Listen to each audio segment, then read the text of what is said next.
Hi guys, ಎಲ್ರಿಗೂ ನಮಸ್ತೆ. ಯಾರಾದರೂ ನನ್ನ ಚಾನಲ್ಗೆ ಹೊಸ್ದಾಗಿ ಬರ್ತಿದ್ರೆ ಪ್ಲೀಸ್ ನನ್ನ ಚಾನಲ್ನ ಸಬ್ಸ್ಕ್ರೈಬ್ ಮಾಡಿ, ಹಾಗೆ ನಿಮ್ಮ ಫ್ರೆಂಡ್ಸ್ಗೂ ಶೇರ್ ಮಾಡಿ.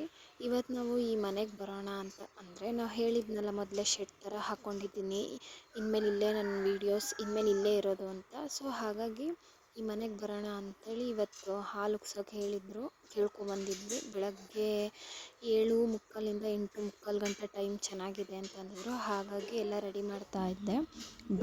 ನೀರು ಬಿಟ್ಟಿರಲಿಲ್ಲ, ಹಾಗಾಗಿ ಲೇಟಾಗಿ ಆಲ್ರೆಡಿ 6:30 ಆಗಿದ್ದು ನಾನು ಬಾಗಿಲಿಗೆ ಸಗಣಿ ಹಾಕಿದಾಗ. ಸೊ ಹಾಗಾಗಿ ಎಲ್ಲ ಇದು ಮಾಡಿಕೊಂಡು ರಂಗೋಲಿ ಹಾಕ್ತಾಯಿದ್ದೀನಿ, ನೋಡ್ತಾ ಇರ್ಬೋದು ನೀವೇ. ಆಮೇಲೆ ನಾನು ರಂಗೋಲಿ ಹಾಕ್ತಾಯಿದ್ದೀನಿ, ಅರ್ಜೆಂಟಿಗೆ ಯಾವ ರಂಗೋಲಿ ಹಾಕೋದು ಅಂತ ನೆನಪಾಗಿಲ್ಲ. ಹಾಗಾಗಿ ಇದೇ ಬೇಗ ಪಟ್ ಅಂತ ನೆನಪಾಗೋದು, ಇದೆ 11ರಿಂದ 6 ಬೇಗ ನೆನಪಾಗೋದು. ಫೈನಲಿ ಈ ಥರ ಇದೆ. ಹೇಗಿದೆ ಅಂತ ನೋಡಿ. ಚೆನ್ನಾಗಿದೆ ನನಗೆ ಚೆನ್ನಾಗಿದೆ. ನಿಮಗೆ ಹೇಗಿದೆ ಅನ್ನೋದನ್ನ ಕಮೆಂಟ್ ಮಾಡಿ ಹೇಳಿ. ಈ ಥರ ಎಲ್ಲ ಮಾಡಿದ್ದೀನಿ. ಆಮೇಲೆ ರಂಗೋಲಿ ಎಲ್ಲ ಬಿಡಿಸಿ ಸ್ನಾನಕ್ಕೆ ಹೋದೆ. ಸ್ನಾನಕ್ಕಿಂತ ಬಂದು ಈ ಥರ ಗ್ಯಾಸ್ ತುಂಬಿಸ್ಕೊಂಬಂದಿರಲಿಲ್ಲ, ಹಾಗಾಗಿ ಒಲೆಯಲ್ಲೇ ಇಟ್ಟು ಉಗ್ಗಿಸ್ಕೊಂಬರೋಣ, ಆಮೇಲೆ ಬೇಕಿದ್ದರೆ ಗ್ಯಾಸ್ನ ತುಂಬಿಸ್ಕೊಬರೋಣ ಅಂಥೇಳಿ ಒಲೆಯಲ್ಲೇ ಹಾಲು ಉಗ್ಸಿದ್ದೆ. ಹಾಲೆಲ್ಲ ಉಕ್ಕಾದ್ಮೇಲೆ ನಮ್ಮ ಮನೆಯವರು ಅದು ಹಾಲು ಹೊಗೆ ವಾಸನೆ ಬರುತ್ತೆ ಅಂತ ಕೆಂಡನೆಲ್ಲ ತೆಗಿತಾಯಿದ್ರು. ಆಮೇಲೆ ದೇವ್ರ ಕೋಣೆ ಅಂತ ಏನು ಸಪ್ರೇಟಾಗಿ ಮಾಡಿಲ್ಲ, ಅದಕ್ಕೆ ಅಲ್ಲೇ ಇದ್ದಿದ್ದು 2 ಕಲ್ಲನ್ನ ಜೋಡಿಸಿ ಇಟ್ಕೆನ ಇಟ್ಟು ಅದ್ರ ಮೇಲೆ ಕಡಪ ಕಲ್ಲು 2 ಇತ್ತು, ಅದನ್ನೇ ಇಟ್ಬಿಟ್ಟು ದೇವ್ರ ಕೋಣೆ ಥರ ಅರೇಂಜ್ ಮಾಡಿ ಇಟ್ಟಿದ್ದೀನಿ. ದೇವ್ರ ಕೋಣೆಗೆ ಅಂತ ಸಪ್ರೇಟ್ ಏನೂ ರೂಮ್ ಇಲ್ಲ, ಹಾಗಾಗಿ ಈ ಥರನೇ ಅದನ್ನು ರೆಡಿ ಮಾಡಿ ಅದನ್ನು ಮುಂದೆ ಒಂಚೂರು ಆ ಕಡೆ ಈ ಕಡೆ ಮರೆ ಮಾಡೋಣ ಅಂದ್ಕೊಂಡಿದ್ದೀನಿ. ಸದ್ಯಕ್ಕೆ ಈ ಥರ ಮಾಡಿ ಇಟ್ಟಿದ್ದೀವಿ. ಅದ್ರ ಮುಂದೆ ರಂಗೋಲಿ ಈ ಥರ ಬಿಡಿಸಿದ್ದೀನಿ. ನನ್ನ ಮಗಳಿಗೆ ವೀಡಿಯೋ ಮಾಡೋ ಅಂದರೆ ಹಿಂದೆ ಮುಂದೆ ಅಂತೇಳಿ ಓಡಾಡ್ಕೊತ ವೀಡಿಯೋ ಮಾಡ್ತಾಯಿದ್ದಾಳೆ, ಹಾಗಾಗಿ ಈ ಥರ ಇದೆ. ಆಮೇಲೆ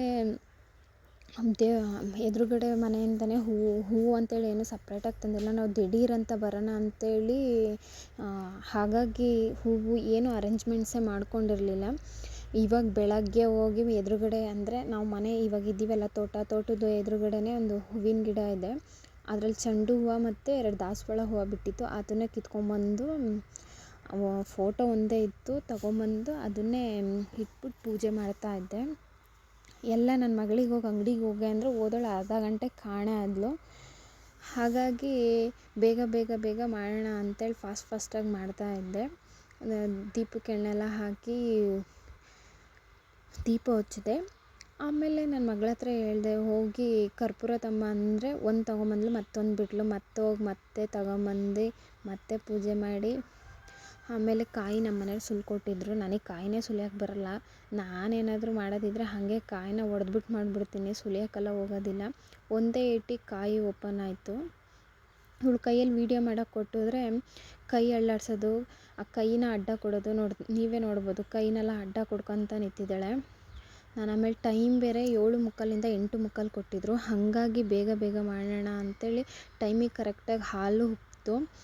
ನಾನೆಲ್ಲಿ ಒಲೆ ಬೇರೆ ಒತ್ತುತ್ತಾ ಇರಲಿಲ್ಲ, ಒಂಥರ ಹಸಿ ಆದಂಗೆ ಆಗಿತ್ತು. ಇಬ್ನಿಗೆ ಒಂಥರ ಸೌದೆ ಥಂಡಿ ಆಗಿತ್ತು. ಎಲ್ಲಿ ಟೈಮಿಗೆ ಆಗೋದಿಲ್ವೋ ಅನ್ಕೊಂತ ಗಾಬರಿ ಅಂದ್ಕೊಂಡು ನಿಧಾನಕ್ಕೆ ಆಗುತ್ತೋ ಇಲ್ಲೋ ಅಂತೇಳಿ ಒಂಥರ ಗಾಬರಿಯಲ್ಲೇ ಮಾಡ್ತಾಯಿದ್ದೆ. ಆಮೇಲೆ ಎಲ್ಲ ಕರೆಕ್ಟ್ ಟೈಮಿಗೆ ಏನು 1 ನಿಮಿಷ 2 ನಿಮಿಷ ಇದ್ದಂಗೆ ಹಾಲು ಕರೆಕ್ಟಾಗಿ ಉಕ್ತು. ಆಮೇಲೆ ಹೋಗಿ ಹಾಲನ್ನೆಲ್ಲ ತಂದು ಇಟ್ಟು ಪೂಜೆ ಮಾಡ್ತಾಯಿದ್ದೀನಿ, ನೀವೇ ನೋಡ್ಬೋದು. ಇನ್ಮೇಲೆ ನನ್ನ ವೀಡಿಯೋಸ್ ಡೈಲಿ ಬರುತ್ತೆ. ನೀವು ಹೇಗೆ ಸಪೋರ್ಟ್ ಮಾಡ್ತೀರಾ ಅನ್ನೋದ್ರ ಮೇಲೆ ನನ್ನ ವೀಡಿಯೋಸ್ ನಿಮಗೆ ಇಷ್ಟ ಆಗುತ್ತೋ ಆಗಲ್ಲ ಅನ್ನೋದನ್ನ ಕಮೆಂಟ್ ಮುಖಾಂತರ ತಿಳಿಸಿ. ಇನ್ಮೇಲೆ ಇದೇ ನನ್ನ ಮನೆ, ಇದರಲ್ಲೇ ನನ್ನ ಜೀವನ. ಇನ್ಮೇಲೆ ನಾವು ನಮ್ಮದು ಅಂತ ಪುಟ್ಟ ಮನೆ ಕಟ್ಕೊಳ್ಳೋವರೆಗೂ ನಮ್ಮ ಲೈಫ್ ಹೀಗೆ ಇರುತ್ತೆ. ಇನ್ನು ಮುಂದೆ ಇದರಲ್ಲೇ ನಮ್ಮ ಲೈಫ್. ಸದ್ಯಕ್ಕೆ ನಮ್ಮ ಬಜೆಟಲ್ಲಿ ಇರೋ ಹಾಗೆ ಈ ಥರ ಮಾಡ್ತಾಯಿದ್ದೆ. ಹೊರಗಡೆ ಗಾಳಿ ಇತ್ತು, ಕರ್ಪೂರ ಕೆಟ್ಟೋಗ್ಬಿಡ್ತು. ಸರಿ ಬಿಡು, ಊದುಬತ್ತಿ ಇದೆಯಲ್ಲ ಅಂತ ಊದುಬತ್ತಿಯಲ್ಲೇ ಪೂಜೆ ಮಾಡ್ಕೊಂಡು ಒಳಗಡೆ ಬಂದೆ. ಲಾಸ್ಟಿಗೆ ಫೈನಲಿ ಹೀಗಿದೆ ನೋಡಿ. ಈ ವಿಡಿಯೋ ಇಷ್ಟ ಆದರೆ ಸಬ್ಸ್ಕ್ರೈಬ್ ಮಾಡಿ, ನನ್ನ ಚಾನಲ್ಗೆ ಸಪೋರ್ಟ್ ಮಾಡಿ. Thank you.